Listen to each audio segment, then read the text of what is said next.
Atlong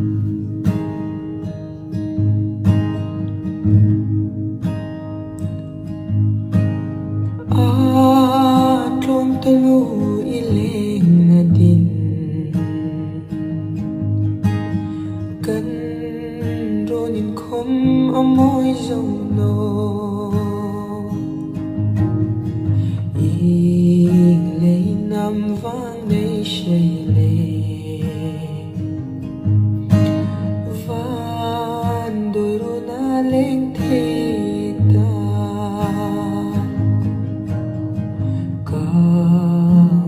kasil ngam no o di kamangai em le chein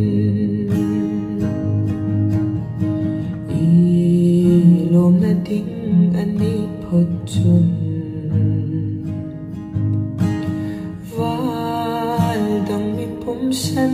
lim en ro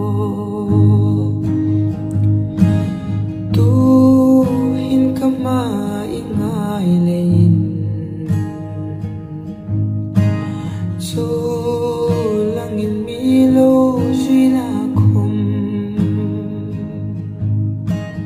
kan ronin sung ibel ching pa siramin no ni tum om si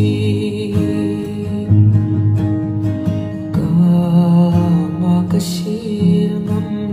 no o di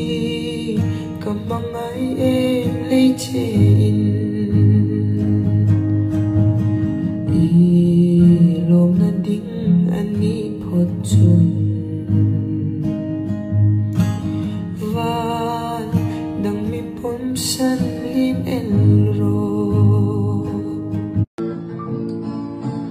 Atlong talo ileng na din kan ronin khom amoy dòng no lei nam vang nei shay le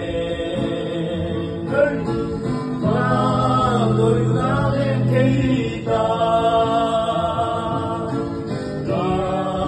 kasil ngam lo di kamangai em lấy zein